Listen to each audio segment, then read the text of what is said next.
Quinta entrega. Dan envidia a las estrellas, yo no sé vivir sin ellas. Alfredo Lepera.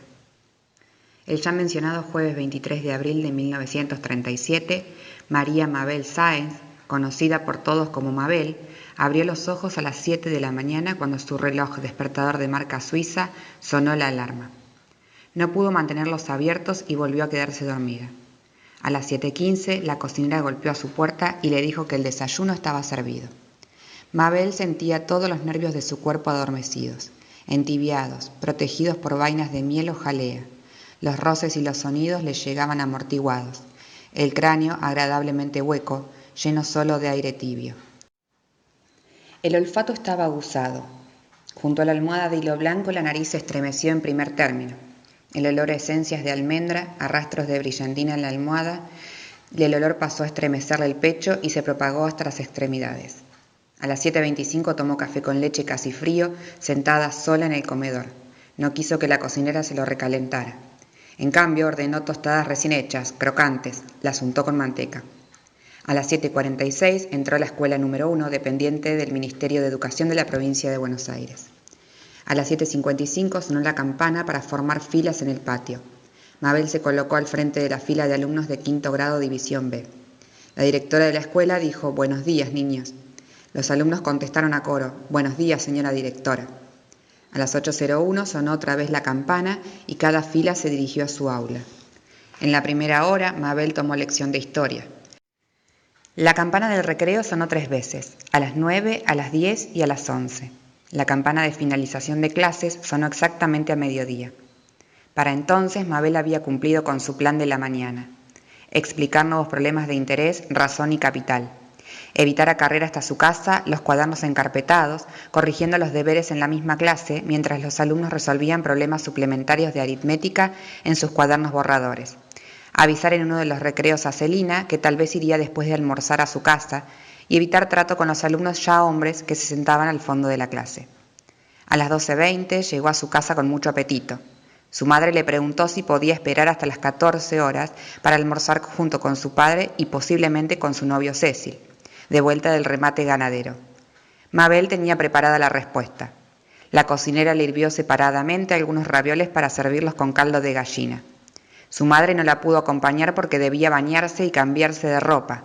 Había estado toda la mañana limpiando y no era su costumbre. Mabel probó el pollo asado después de los ravioles, pero se abstuvo del postre. Argumentó que debía preparar clases de idioma con la ayuda de Celina. Si se quedaba en casa tendría que atender a Cecil hasta media tarde por lo menos, entre almuerzo y coñac de sobremesa. A las 13:45 Mabel entró en casa de la familia Etchepare, sin golpear. Cumpliendo con el pedido de Mabel, Celina la hizo pasar directamente a su cuarto. Mabel tenía los párpados pesados y con dificultad prestaba atención a las quejas de Celina. Juan Carlos trataba mal a su madre y hermana, seguramente instigado por Nené, y no se cuidaba. La noche anterior había estado con esa cualquiera hasta las 3. Pescarse una tuberculosis era muy fácil. Mabel le dijo que la noche anterior había dormido menos de 4 horas por atender a Cecil en plática con su padre, que si le permitía se quedaba a dormir la siesta con ella. Celina le cedió la cama y se reacostó sobre almohadones en el suelo. Mabel cerró los ojos a las 14:10 y seguía durmiendo cuando el reloj de péndulo marcó las 17. Celina la despertó y le ofreció té. Mabel no lo quiso y salió corriendo hacia su casa. Le había prometido a su madre acompañarla al cine a la función de la tarde. Al llegar a la esquina de su casa, vio que su padre y Cecil hablaban en el zaguán y se disponían a subir al auto. Antes de que la vieran, Mabel entró al almacén que ocupaba la esquina. Compró una caja grande de galletitas para justificar su presencia. Titubeó entre sus 2 marcas favoritas, la del dibujo con damas rococó y la del dibujo con una elegante pareja moderna vestida de gala. A las 17:15 entró a su casa. Había cumplido su plan de la tarde: escapar de su padre, quien la habría obligado a atender a Cecil, y dormir una siesta reparadora.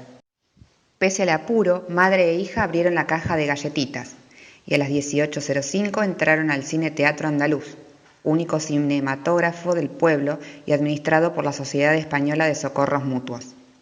En el vestíbulo, decorado con mosaicos típicos, Mabel observó los carteles de la película anunciada y notó que las modas eran de por lo menos 3 años atrás. Comprobó decepcionada que las películas norteamericanas tardaban en llegar a Vallejos. Se trataba de una comedia lujosa, ambientada en escenarios que le encantaron. Amplios salones con escalinatas de mármol negro y barrotes cromados, sillones de raso blanco, cortinados blancos de satén, alfombras de largo pelaje blanco, mesas y sillas con patas cromadas, por donde se desplazaba una hermosa rubia neoyorquina, dactilógrafa, que seduce a su apuesto patrón y mediante trampas lo obliga a divorciarse de su distinguida esposa. Al final lo pierde, pero encuentra a un viejo banquero que la pide en matrimonio y la lleva a París. En la última escena se ve a la dactilógrafa frente a su mansión parisiense, bajando de un suntuoso automóvil blanco, con un perro danés blanco y envuelta en boa de livianas plumas blancas, no sin antes cambiar una mirada de complicidad con el chofer, un apuesto joven vestido con botas y uniforme negros. Mabel pensó en la intimidad de la rica ex dactilógrafa con el chofer, en la posibilidad de que el chofer estuviera muy resfriado y decidieran amarse con pasión pero sin besos. El esfuerzo sobrehumano de no besarse. Pueden acariciarse pero no besarse. Abrazados toda la noche sin poder quitarse la idea de la cabeza. Las ganas de besarse, la promesa de no besarse para impedir el contagio. Noche a noche el mismo tormento y noche a noche cuando la pasión los arrebata, sus figuras en la oscuridad resplandecen cromadas. El corazón cromado se agrieta y brota la sangre roja. Se desborda y tiñe el raso blanco, el satén blanco, las plumas blancas. Es cuando el metal cromado no tiene más la sangre impetuosa, que las bocas se acercan y todas las noches se regalan el beso prohibido. A las 19:57 Mabel y su madre llegaron de vuelta a casa. A las 20:35 entraron el padre y Cecil, satisfechos por haber dejado todo organizado para el remate de la mañana siguiente, último de la feria otoñal. Cecil dio un beso en la mejilla a Mabel. Tomaron vermut como aperitivo. A las 21 horas se sentaron a la mesa. Comieron sardinas con papas y mayonesa y luego carne a la portuguesa, quesos y helado. Hablaron principalmente el padre y Cecil, comentando las ventas de la mañana y las posibilidades del día siguiente, tratando de adelantar un balance general de la semana. Al llegar el momento del café y el coñac, se dirigían a los sillones de la sala cuando el padre sacó a colación su duda sobre un precio del toro Hereford y arrastró a Cecil al escritorio. Mabel les alcanzó los pocillos y las copas. Ella y su madre se sentaron en la sala y comentaron la película. A las 22:30 Mabel y Cecil quedaron solos en la sala, sentados en el mismo diván. Cecil la besó tiernamente repetidas veces y le acarició la nuca. Habló de lo muy cansado que estaba, del descanso que le esperaba en la estancia al término de la feria, de los libros de historia recién recibidos de Inglaterra que iba a leer. Su lectura favorita era todo lo relacionado con la historia de Inglaterra. Se retiró a las 23:05 después de haber tomado 3 copas de coñac sentado junto a Mabel, que se sumaban a las 2 que había tomado en el escritorio, a los 2 aperitivos de vermut y a las 3 copas de vino tinto vaciadas durante la comida. Mabel exhaló un suspiro de alivio y miró si la puerta del dormitorio de sus padres estaba abierta. Estaba cerrada. Llevó la botella de coñac a su cuarto y la escondió debajo de la almohada. Volvió al comedor, abrió el aparador y sacó 2 copas para coñac, que se unieron a la botella escondida. Fue al baño y rehizo su maquillaje. Se perfumó con la loción francesa que más atesoraba. Se puso el púdico camisón de batista con manga corta, buscó 2 revistas, entreabrió la ventana, reacomodó botella y copas y se acostó. A las 23:37 estaba cómodamente instalada y en condiciones de iniciar la lectura de las revistas Mundo Femenino y París Elegante. Empezó por esta última. Pasó rápidamente las páginas correspondientes a modelos para deportes y para calle. Seguía pensando en Cecil, cada vez le parecían más largos los minutos pasados en su compañía. Estaba alarmada. Páginas más adelante aparecían los modelos para cóctel. Mabel los observó, pero tampoco logró interesarse. A continuación, un pequeño artículo le llamó la atención: el lenguaje del perfume. La especialista francesa recomendaba para la mañana frescas lavandas que habrían de avivar el interés del hombre por la mujer. Para la tarde temprano, en recorridas por museos y algún alto para el té, fragancias más dulces, creadoras del sortilegio que se habría de acrecentar a la hora del cóctel. Seguido de cena a la luz de candelabros en un club nocturno. Ya entonces bajo el imperio de otro extracto, pleno de almizcle, todo el aroma de un balcón cargado de jazmines al que se asomaba la mujer fatal de ayer, buscando escapar a luces e intrigas de salones mundanos, o sea el aroma condensado hoy en una gota de extracto, Empire Nocturne, para la mujer moderna. A esa página seguían colecciones de pieles y atavíos de gala.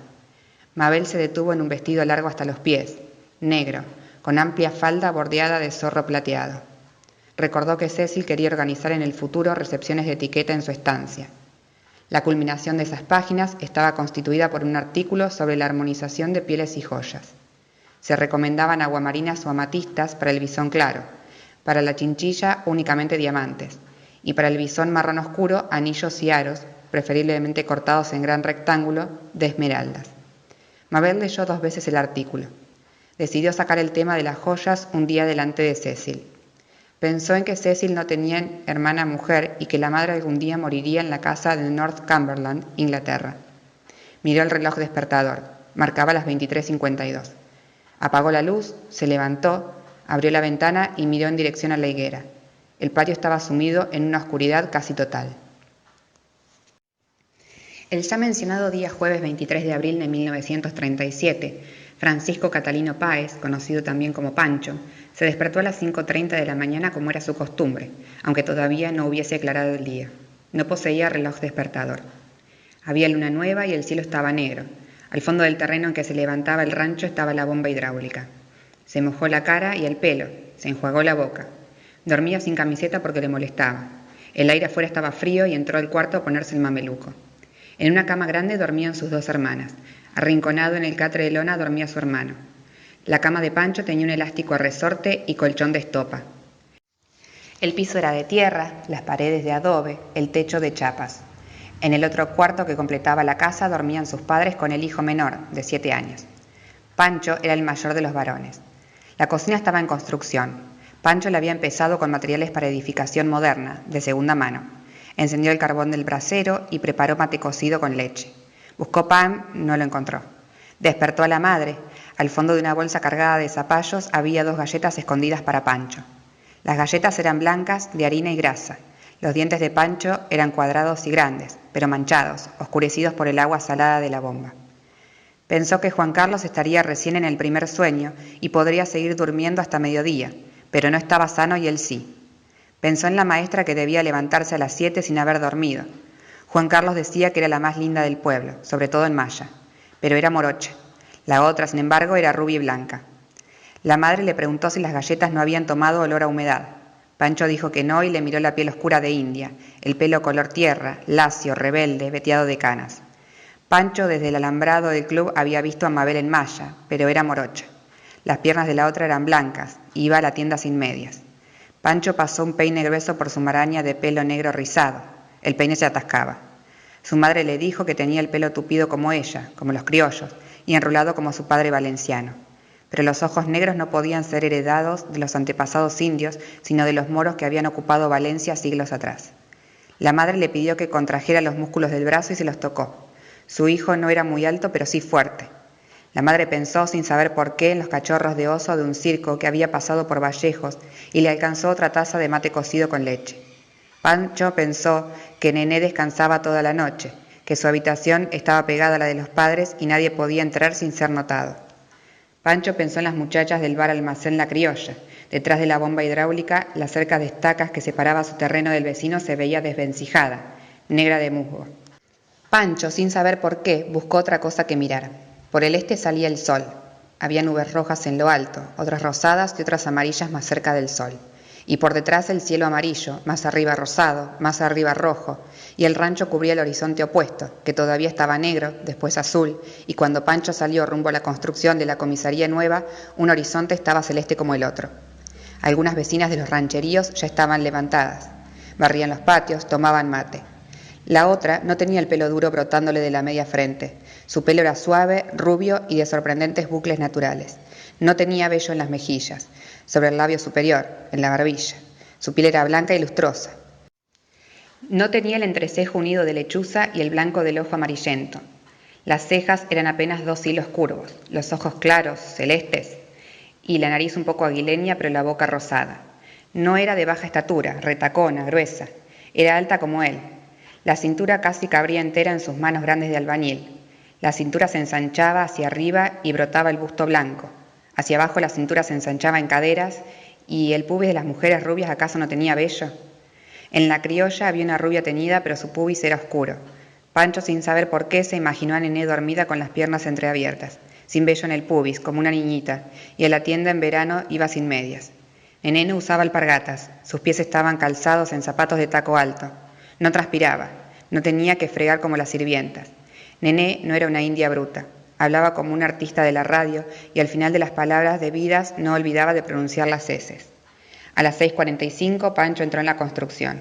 El capataz lo mandó a descargar junto con otros 2 albañiles un camión colmado de ladrillos y acarrearlos hasta el patio para levantar las dependencias del personal subalterno. A las 8:07 el capataz le ordenó cavar un pozo en forma de L junto al tapial del fondo. Pancho debió forzar la pala. Los compañeros se rieron y le dijeron que le había tocado un pedazo de terreno de Tosca, la tierra más dura de la pampa.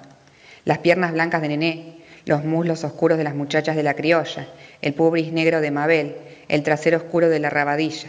Nené, la rabadilla, el pubis sin vello y blanco de Nené. El polvo de Tosca se le adhería a las fosas nasales, le bajaba hasta la garganta. A las 11:45 el capataz golpeó un palo contra la sartén vieja en señal de descanso. Pancho se lavó la cara bajo la canilla y luchó con el peine contra su pelambre. Antes de ir a la casa, dio un rodeo de 2 cuadras para pasar por la vereda del doctor Aschero. Rabadilla no se veía por ninguna parte. Pancho caminó 11 cuadras hasta su casa. Su hermana mayor le sirvió papas, zapallo y trozos de carne en caldo de puchero, como todo almuerzo.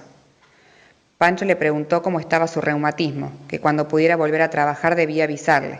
Él hablaría al constructor, al dueño del horno de ladrillos y a Juan Carlos ofreciéndola como sirvienta. A las 13:25, Pancho volvió a la construcción.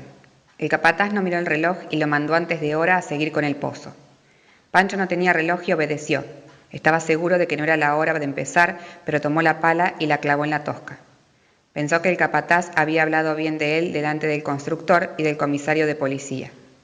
A las 14:35 el capataz lo relevó y lo mandó a la comisaría vieja a buscar una de las rejas para calabozos recién llegadas de Buenos Aires y guardadas en el despacho del subcomisario.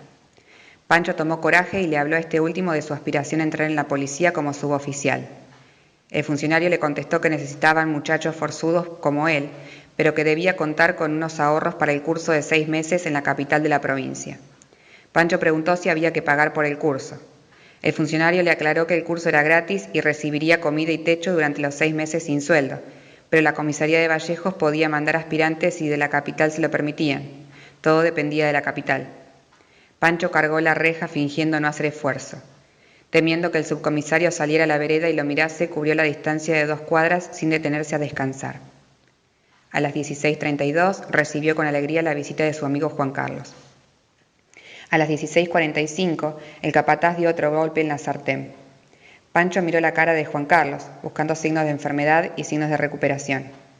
Sentados en la fonda, Pancho le dijo que tuviera cuidado con ser descubierto en casa ajena. ¿Por qué no se conformaba con Nené? Juan Carlos le dijo que ni bien consiguiera lo que ambicionaba, se acabaría Nené, y pidió a Pancho que jurara no contarlo a nadie. Mabel le había prometido convencer al inglés para que lo tomara como administrador de las 2 estancias.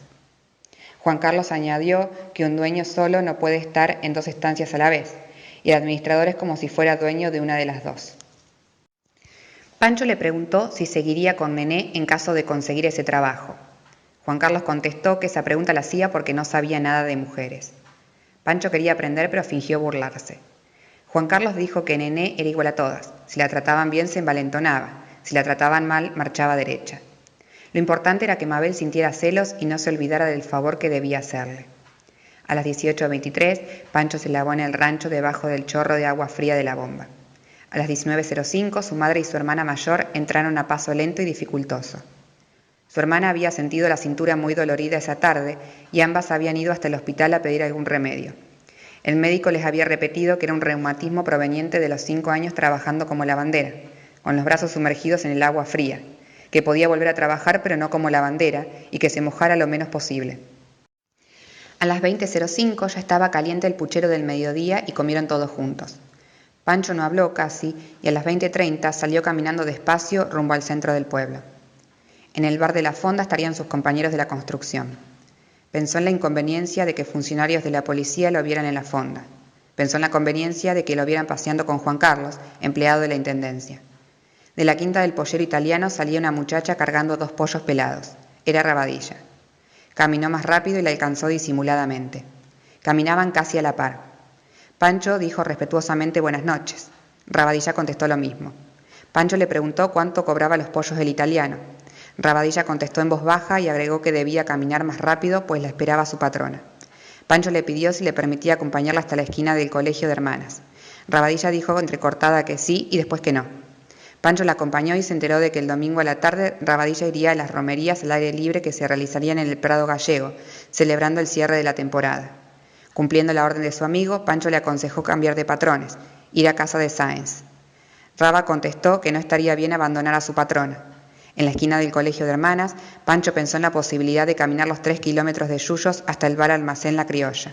Quería ver a sus amigas de allá, cerrar los ojos y pensar en otra. Pero era mucha la distancia para ir solo.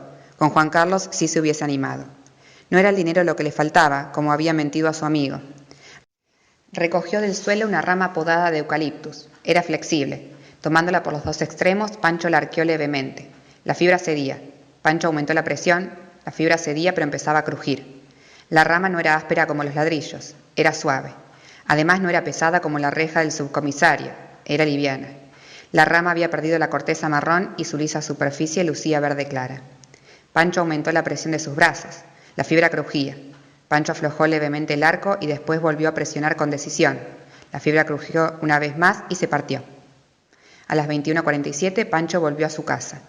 En la habitación de su madre, todos agrupados escuchaban por radio a un cantor de tangos. Pancho tenía sueño y no se unió a la familia. Se acostó, pensó en que su hermana difícilmente conseguiría empleo como sirvienta si no podía poner las manos en el agua para lavar ropa o platos, y en la capital de la provincia 6 meses sin sueldo serían largos. Miró el catre de su hermano, sin colchón. Pensó que su cama en cambio tenía elástico a resorte y colchón de estopa. Le había costado más de un mes de sueldo. Por capricho no había querido comprar una cama de segunda mano. Se arrepintió de haber gastado tanto, pero su hermano dormía en un catre y él no. Pocos minutos después se quedó dormido. El ya mencionado jueves 23 de abril de 1937, Antonia Josefa Ramírez, también llamada por algunos Rabadilla y por otros Raba, se despertó con el piar de los pájaros anidados en el algarrobo del patio. Lo primero que vio fue el cúmulo de objetos arrumbados en su cuarto. Botellas de lavandina, damajuanas de vino, latas de aceite, una barrica de vino Oporto, ristras de ajo colgando de la pared, bolsas de papas, de cebollas, latas de querosén y panes de jabón. Su dormitorio también servía de despensa. En vez de cuarto de baño contaba con una antigua letrina de campo y con la pileta del lavadero, al fondo del patio. A las 6:35 allí se lavó la cara, el cuello y las axilas. Después se aplicó el líquido antisudoral rojizo que le había comprado la patrona. Antes de ponerse el delantal gris de manga larga, aleteó como un pájaro para que se le secaran debajo de los brazos las gotas rojas. La patrona le había dicho que de lo contrario se le quemaría la ropa. Encendió la cocina a leña y tomó una taza de café con leche con pan y manteca. Lavó camisetas, calzoncillos y camisas del patrón hasta las 7:45. Despertó a la patrona y preparó el desayuno para el matrimonio Eschero e hijos. Puso la mesa en el comedor diario anexado a la cocina. Preparó tostadas. Lavó los platos del desayuno. Barrió y sacudió el polvo del consultorio, de la sala de espera, del dormitorio de los niños, del dormitorio grande, de la sala de estar, del comedor y finalmente barrió la vereda. Fue interrumpida 2 veces por la patrona.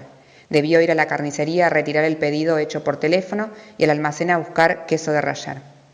Uno de los niños derramó un vaso de leche en la sala de recibo y la patrona sufrió aprovechar la oportunidad para baldear el piso de mosaicos y darle una rápida mano de cera. A las 11:30 la patrona la interrumpió nuevamente pidiéndole que tendiera la mesa para el almuerzo mientras se bañaba. A las 12 se sentaron a la mesa la patrona y sus 2 hijos, un varón y una niña. A las 12:30 salieron los 3 rumbo a la escuela, donde la patrona ejercía como maestra y los niños cursaban grados. Mientras tanto, Raba limpió el baño, equipado con todas las comodidades modernas. A las 13:10 el patrón llegó del hospital y Raba le sirvió la comida preparada por la patrona. El patrón le miró las piernas y, como de costumbre, Raba evitó acercársele. A las 13:45 Raba se sentó a la mesa y comió las abundantes sobras del almuerzo. A las 15:06 terminó de lavar los platos y limpiar la cocina. Las tareas a realizar cuando el patrón estaba en casa eran las más pesadas, porque no podía acompañarse cantando, mientras que a la mañana entonaba diversas melodías, en general tangos, milongas y tangos canción, escuchados en las películas de su actriz cantante favorita. Se refrescó con agua de la pileta del fondo y se acostó a descansar. Pensó en los consejos de la patrona. Según esta, las sirvientas no debían dejarse acompañar por la calle ni bailar más de una pieza en las romerías populares con muchachos de otra clase social. Debían descartar ante todo a los estudiantes, a los empleados de banco, a los viajantes, a los propietarios de comercio y a los empleados de tienda.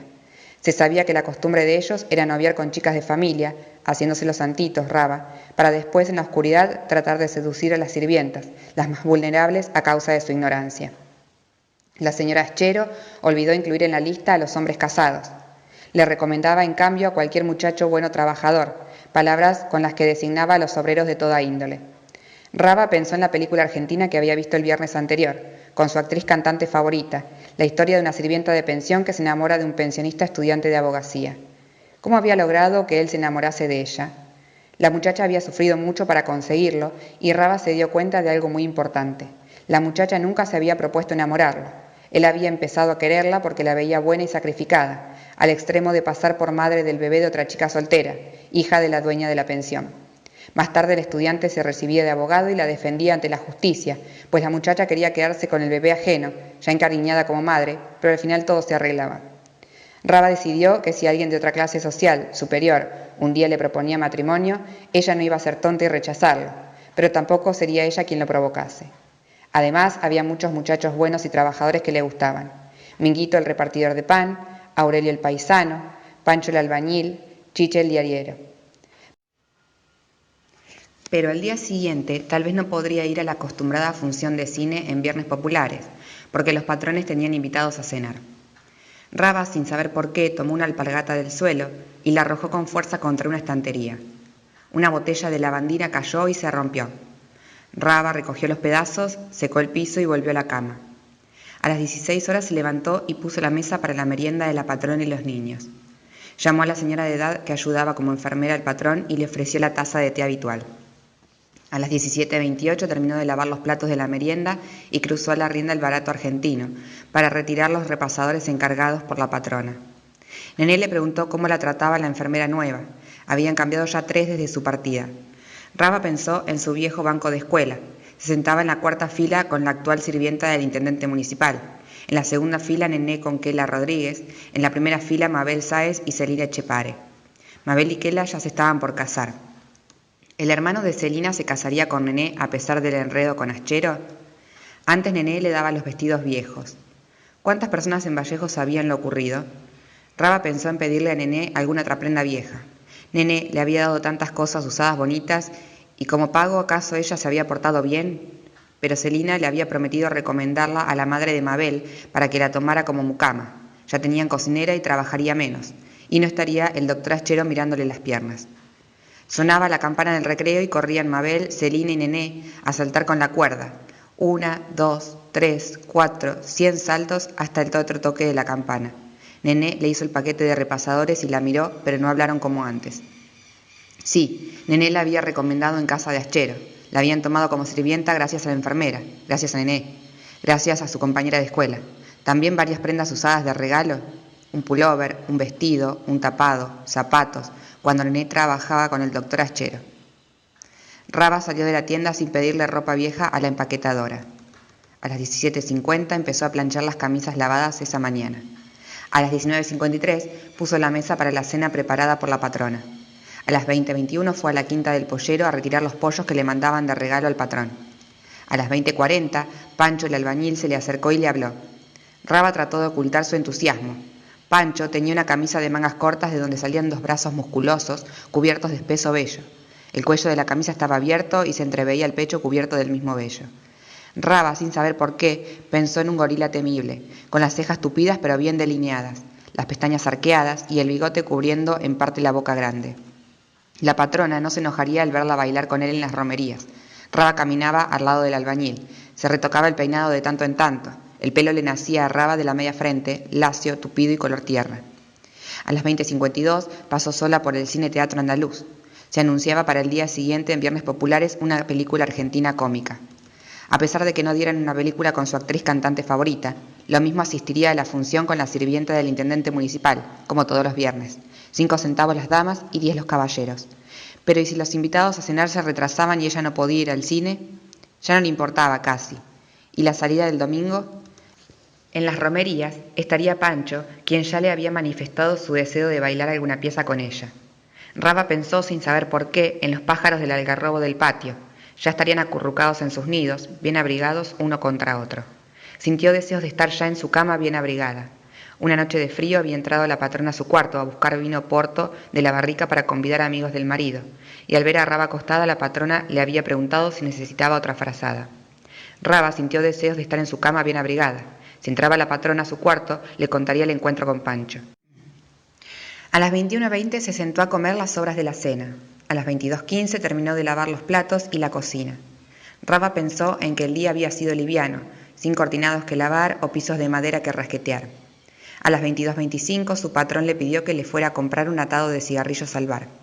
A las 23:02 se acostó y pensó que si se casaba con Pancho se conformaría con vivir en una casa de una pieza con techo de chapas, pero se opondría a que en el dormitorio guardaran objetos indebidos.